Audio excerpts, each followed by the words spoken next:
सबसे पहले जब मैथ्स की मैं बात करूंगा तो याद रखो, आप जिस फील्ड में हो वहां हमको गणित तो पढ़ना ही नहीं है, हमको पढ़ना है सामान्य गणना।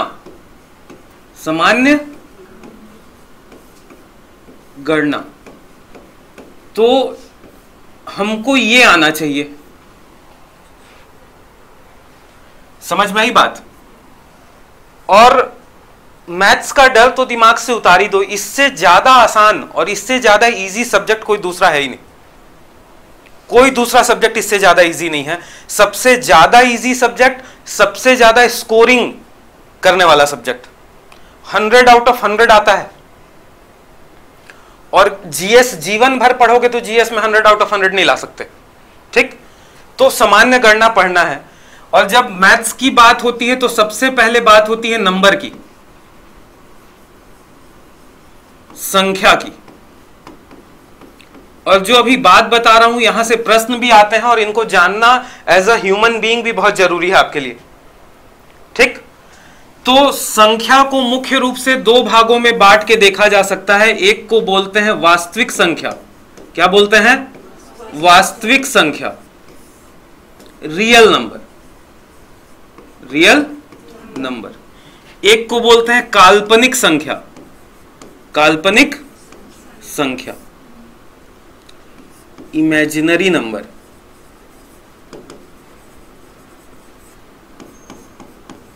ठीक है, ये जो सेगमेंट्स बता रहा हूं यहां से एग्जाम में व्यापम ने, पीएससी ने प्रश्न भी पूछे हुए हैं, तो वो सेगमेंट भी क्लियर होगा आपका। और एज अ ह्यूमन बीइंग आपको इन चीजों को बहुत अच्छी तरीके से जानना चाहिए। मैथ्स की लैंग्वेज है इनडायरेक्टली। जैसे हम इंग्लिश पढ़ते हैं तो ABCD जानते हैं ना, वैसे ही जब हम सामान्य गणना या गणित पढ़ते हैं तो इनको जानना है। ठीक, तो नंबर या संख्याओं को दो भागों में बांट के देखा जा सकता है। एक है वास्तविक संख्या और दूसरी है काल्पनिक संख्या। याद रहेगा हमेशा। अब यहां मैं काल्पनिक संख्या को एकदम क्लियर कर दे रहा हूं उदाहरण देके। वे सभी संख्याएं जो वर्गमूल के अंदर हो और उनमें माइनस लगा हो। वे सभी संख्याएं जो वर्गमूल के अंदर हो और उनमें क्या लगा हो? माइनस लगा हो। क्या कहलाएंगी? काल्पनिक संख्याएं। बस यही डेफिनेशन है इसका। वे सभी संख्याएं जो वर्गमूल के अंदर हो और उनमें माइनस का साइन हो तो वो क्या कहलाएंगी? काल्पनिक संख्या। याद रहेगा। अब इन काल्पनिक संख्या को हल करने के लिए मैथ्स के विद्वानों ने एक सिंबल का प्रयोग किया और यह सिंबल है √-1 इज इक्वल टू आयोटा। आई शब्द का प्रयोग हुआ, आयोटा। याद रहेगा ये भी। तो √-1 का मान क्या होता है मैथ्स में? आई। और आई को क्या बोलते हैं? आयोटा। यदि मैं दोनों पक्षों का वर्ग कर दूं तो वर्गमूल हट जाता है, बचता है -1 और -1 का मान होता है आयोटा का वर्ग। ठीक, यदि यहां ये लैंग्वेज नहीं भी समझ में आ रही होगी तो जब क्लास के अंत में हम जाएंगे तो ये इजी वे पे समझ में आने लग जाएगा। जब मैं पक्षांतर सिखाऊंगा आपको, आज क्लास 2 घंटा चलने वाली है और सारी बेसिक बातों पे चर्चा करूंगा। एकदम छोटी छोटी बातों को जो हम KG1 से क्लास 10 तक हमको सीखना था लेकिन हम सीख नहीं पाए, हमारे टीचर ने हमको सिखाया नहीं जोर देके। ठीक, तो -1 इज इक्वल टू I² हो गया। फिर से वर्ग करूंगा दोनों पक्षों का तो 1 बराबर I⁴ हो जाएगा। तो इन तीनों संक्रियाओं को याद रखना, आने वाले समय में कभी भी एग्जाम में पूछ सकता है। ठीक, अब अपन बात करेंगे, देखें संख्याओं को दो भाग में बांटे, वास्तविक संख्या और काल्पनिक संख्या। यहां मैं काल्पनिक संख्या को खत्म कर दिया हूं, इतनी ही जानकारी होनी चाहिए आपको, आपके पास। काल्पनिक संख्या किसे कहते हैं? तो वर्गमूल के अंदर माइनस वाली सभी संख्याएं क्या कहलाएंगी? काल्पनिक संख्याएं। और इनके लिए -1 का मान रखा गया गणितज्ञों द्वारा, आयोटा से डिनोट किया गया। इनको काल्पनिक संख्या क्यों बोला गया? क्योंकि ये इनकी सिर्फ और सिर्फ कल्पना की जा सकती है, ये वास्तविक में अस्तित्व में नहीं है। ठीक है, इसीलिए इनको काल्पनिक संख्या बोला गया और बाकी बची हुई संख्याओं को क्या कहा गया? वास्तविक संख्या। अब बात करूंगा मैं वास्तविक संख्या की। वास्तविक संख्या की, वास्तविक संख्याओं का विभाजन किया गया और इनको दो भागों में बांटा गया। एक को बोला गया परिमेय संख्या, दूसरे को बोला गया अपरिमेय संख्या। अब आपको थोड़ा सा दिमाग में आ रहा होगा कि कई बार व्यापम और पीएससी परिमेय संख्या और अपरिमेय संख्याओं से प्रश्न पूछते हैं। तो ये तो एकदम बेसिक मैथ्स है, जो कि मेरा मानना है कि आपको क्लास 4th और क्लास 5th में पता होना चाहिए था। यदि हम यहां बैठ के पढ़ रहे हैं तो मेरा डायरेक्टली मानना है ये सरकार की नाकामी है, हमारी, आपकी नहीं। क्योंकि गवर्नमेंट ने क्यों शिक्षा व्यवस्था को पुराने ढंग से बनाए हुए रखा है अभी भी, कि आपके टीचर क्लास 4th में अरे ये 4 क्वेश्चन इंपॉर्टेंट है, रट लो लिख लेना। अगर वहां उन्होंने सिखाया होता तो आज हमको यहां बैठ के सीखने की जरूरत नहीं होती। तो सीरियस रहना, जो भी डाउट होगा, पहली बात तो कभी भी किसी भी टीचर से पढ़ो। यदि आपको कोई संशय है उस विषय में, कोई डाउट है, तो उस टीचर से पूछ लिया करो, अपने हिचक को दूर करो। समझ में आई? सबको बोल रहा हूं, बहुत सारे मेरे स्टूडेंट्स हैं, रेगुलर मेरे से पढ़ चुके हैं, और जो नहीं पढ़े हैं उनको भी बोल रहा हूं। ठीक, कोई भी छोटा से छोटा डाउट, माइनस कैसे हो गया सर, प्लस कैसे हो गया सर, इवन छोटी छोटी बारीकों को भी मेरे से पूछोगे तो मैं बताऊंगा, बिल्कुल कहीं नहीं भागने वाला मैं। अगर मेरे से कोई 1 + 1 = कितना होता है सर पूछेगा तो भी मैं उसको बैठ के समझाऊंगा। ठीक, तो वास्तविक संख्या क्या है? गणितज्ञों ने एक नंबर लाइन खींची और बोला कि -अनंत से +अनंत तक ये सभी संख्याएं क्या है? वास्तविक संख्याएं। ये सभी संख्याएं क्या है? वास्तविक संख्याएं।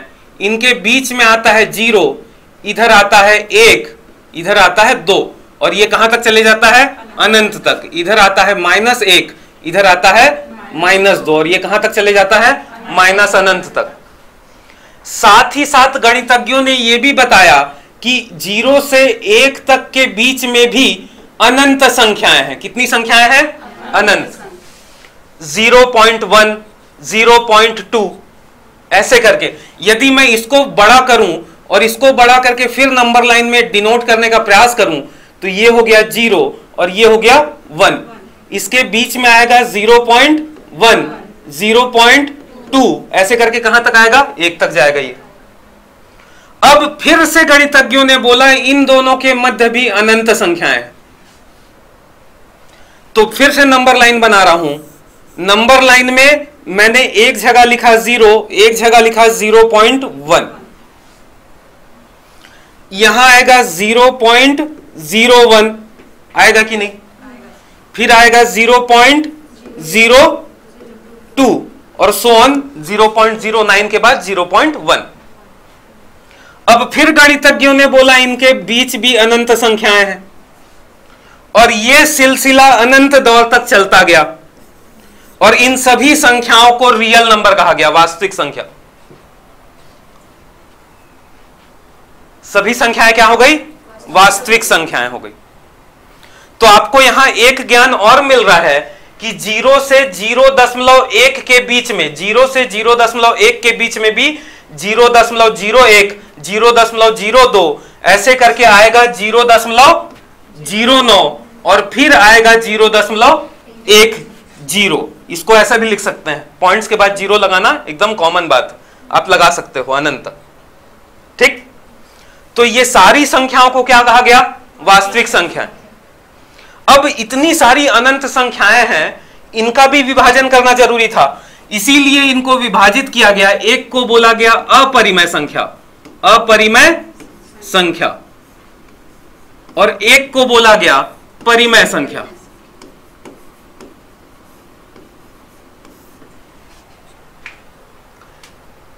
जितनी बातें आज सिखाऊंगा इतनी जान लोगे ना तो मैथ्स का डर खत्म हो जाएगा। यही तो डर है मैथ्स में कि हमको कोई डिटेल में अच्छे से मैथ्स बताया ही नहीं कभी।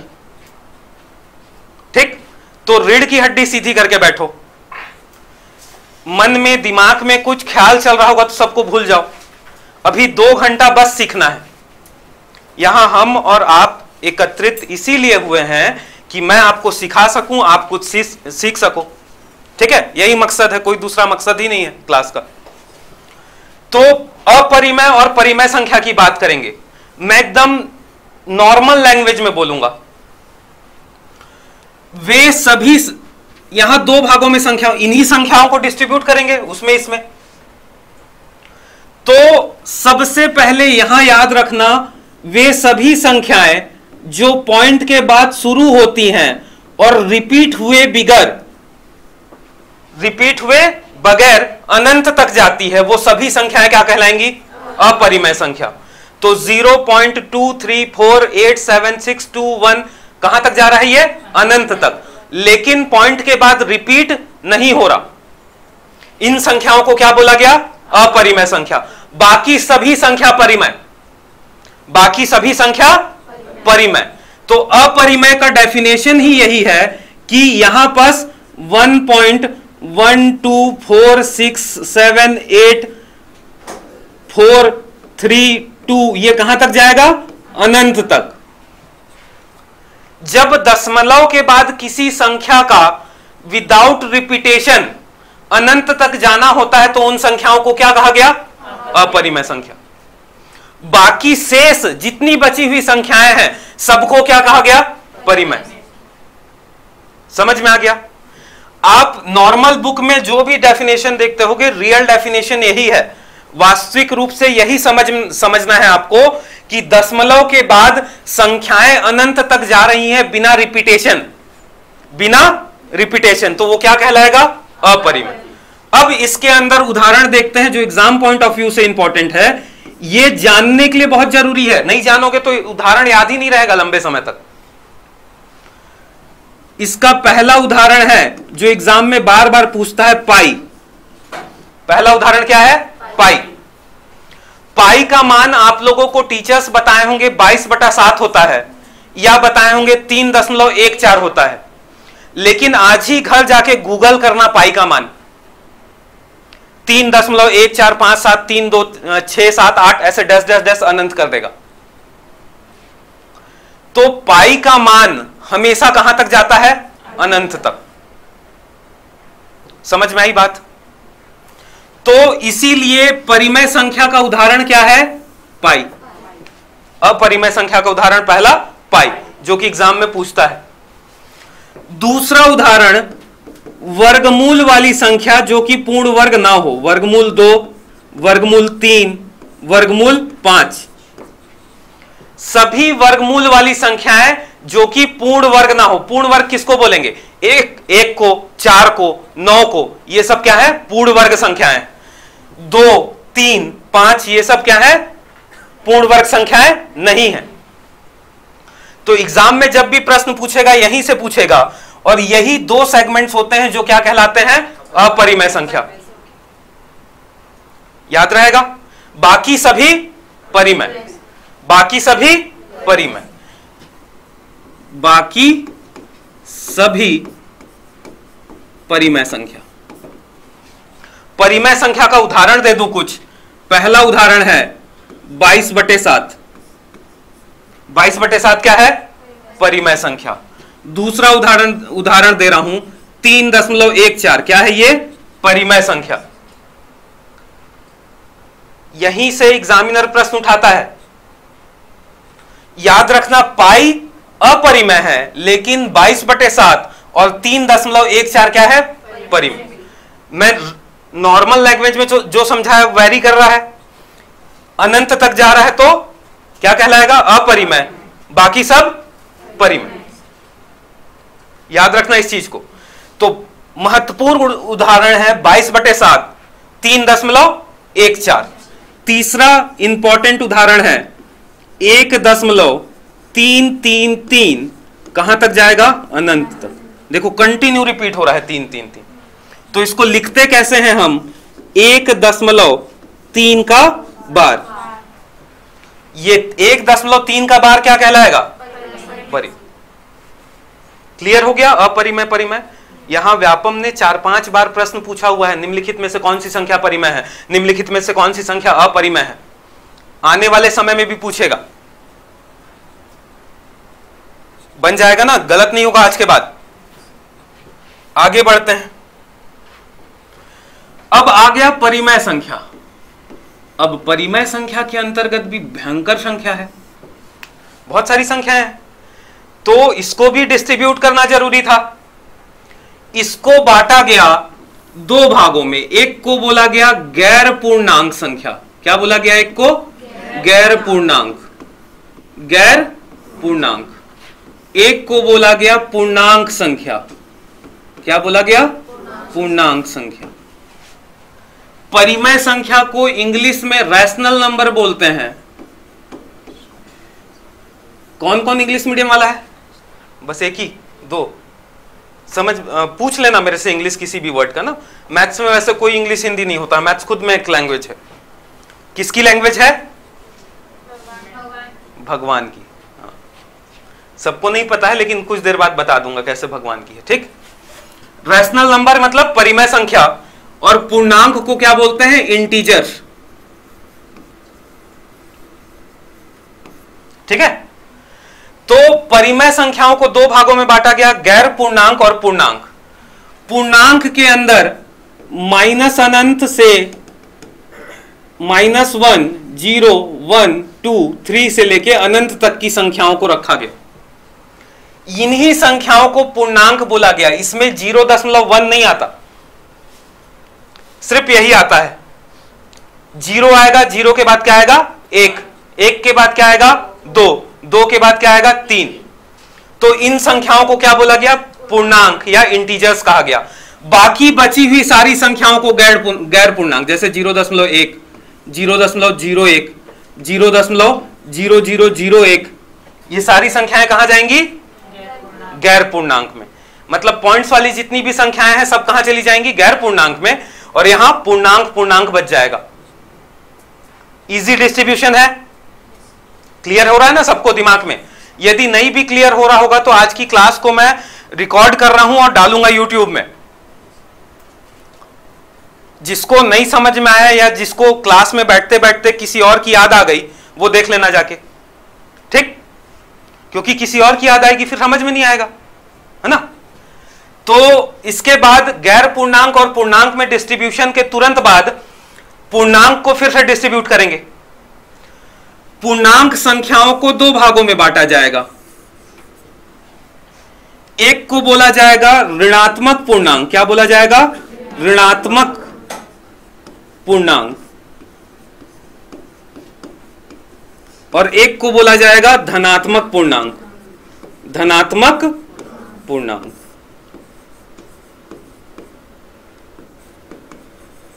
इसके अंदर आप लोग को देख के ही पता चल रहा होगा सभी नेगेटिव वाली संख्याएं आएंगी, -2 से -1 तक। इसके अंतर्गत 0, 1, 2 से कहां तक संख्याएं आएंगी? अनंत तक। क्लियर? अब इसी धनात्मक पूर्णांक को पूर्ण संख्या बोल दिया गया। क्या बोला गया? पूर्ण संख्या, या इंग्लिश में होल नंबर बोल दिया गया। क्या बोला गया इंग्लिश में? Whole number. याद रहेगा? तो होल नंबर किसको बोलते हैं? 0 से लेकर अनंत तक की संख्याओं को होल नंबर बोलते हैं।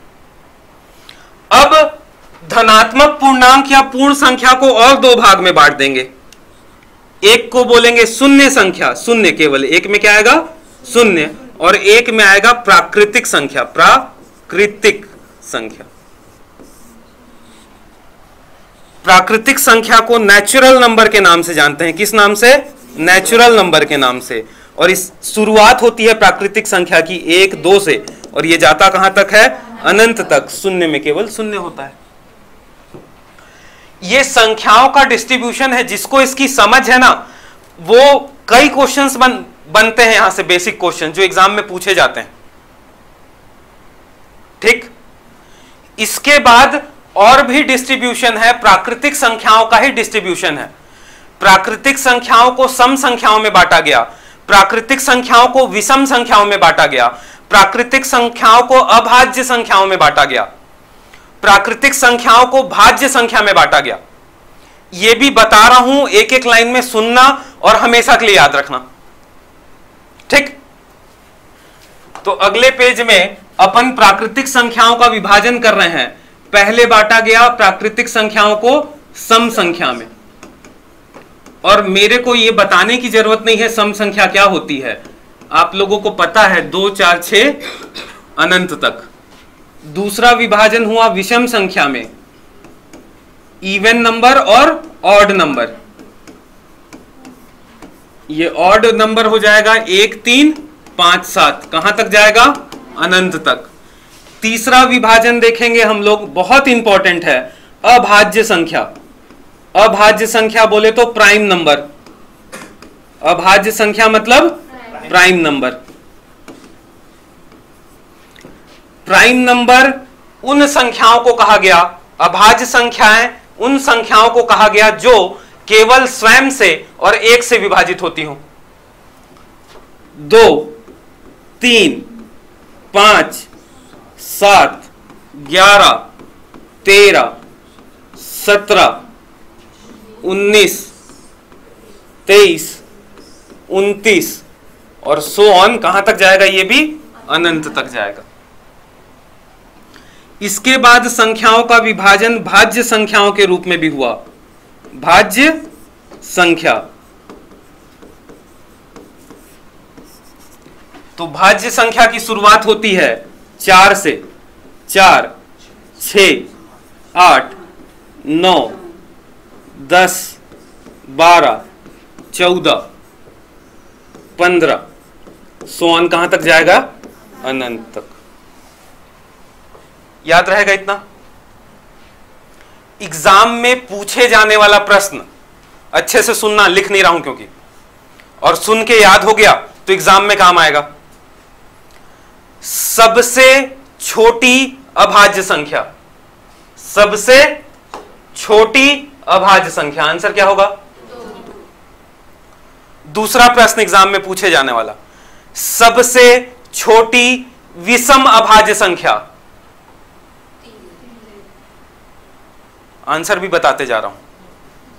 सबसे छोटी अभाज्य संख्या, सबसे छोटी विषम अभाज्य संख्या, याद रहेगा, दोनों प्रश्न के रूप में पूछता है दोनों, ठीक। 2 एकमात्र सम अभाज्य संख्या है, एकमात्र सम अभाज्य संख्या, क्लियर। अब सबसे छोटी भाज्य संख्या, सबसे छोटी विषम भाज्य संख्या, याद रहेगा। यह व्यापम पूछता है इस तरह के प्रश्न, और हमको नहीं पता, जबकि आपको क्लास 5th में जानना था ये सारी बातें, ठीक। अभी बहुत सारे एग्जाम्स भी होने वाले हैं, उनमें भी पूछेगा पक्का, अगर मैथ्स सेगमेंट में है, जैसे कांस्टेबल का एग्जाम है, और भी बहुत सारे एग्जाम्स आने वाले समय में हैं, उनके सिलेबस में भी है। आगे बढ़ें। अब आ जाते हैं जो आज मैं वर्कशीट दिया हुआ हूं, लगभग सबको ही बनाया होगा, आगे पीछे दोनों तरफ बना, नहीं भी बना तो कोई टेंशन नहीं है ना, अभी सिखा दूंगा। अभी सीखेंगे हम लोग जोड़ना, एडिशन करना, ऐड करना, और इसको बोलते हैं जोड़ना। जो बता रहा हूं उन बातों को याद रखना, और हमारे अपने मैथ्स बनाते समय हमेशा इन चीजों को देखना, याद रखना। कोई भी संख्या ऐसी लिखी हुई है 2, इसके सामने जो छुपा हुआ साइन होता है वो प्लस होता है। इस प्लस को हम जनरली लिखते नहीं है, तो 2 लिखा हुआ है, इसका मतलब होता है वो +2 है, एकदम कॉमन सी बात। तो एडिशन, 4 तरह का एडिशन करना सिखा रहा हूं, और ये 4 तरह के क्वेश्चंस आपके बुक में, आपके वर्कशीट में दिए हुए हैं। एडिशन कर रहे हैं, यदि प्लस वाली संख्या का प्लस वाली संख्या से एडिशन होता है, यदि माइनस वाली संख्या का माइनस वाली संख्या से एडिशन होता है, यदि प्लस वाली संख्या का माइनस वाली संख्या से एडिशन, और माइनस वाली संख्या का प्लस वाली संख्या से एडिशन, सब क्या कर रहे हैं अपन, एडिशन कर रहे हैं, जोड़ना सीख रहे हैं, प्लस करना सीख रहे हैं। यहां हमेशा उत्तर प्लस में प्राप्त होगा। उत्तर किस में प्राप्त होगा, प्लस में। यहां उत्तर हमेशा माइनस में प्राप्त होगा, यहां उत्तर प्लस या माइनस दोनों में प्राप्त हो सकता है, और यहां भी उत्तर प्लस या माइनस दोनों में प्राप्त हो सकता है। अब बात यहां यह है कि जो संख्या बड़ी होगी, यदि माइनस वाली संख्या बड़ी है तो उत्तर माइनस में, यदि प्लस वाली संख्या बड़ी है तो उत्तर प्लस में। तो इन दोनों सेगमेंट में मैटर क्या करता है, किस साइन वाली संख्या बड़ी है।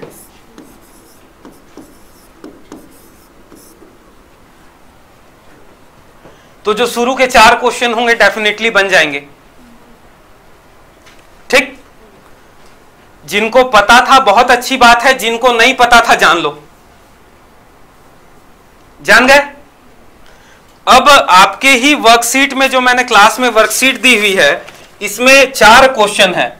पहला क्वेश्चन है 47 प्लस 654, इसको जब प्लस करेंगे 7 और 4 11 का 1 गया कैरी, 5 और 4 9, 9 और 1 10 का 0 1 गया हासिल 7।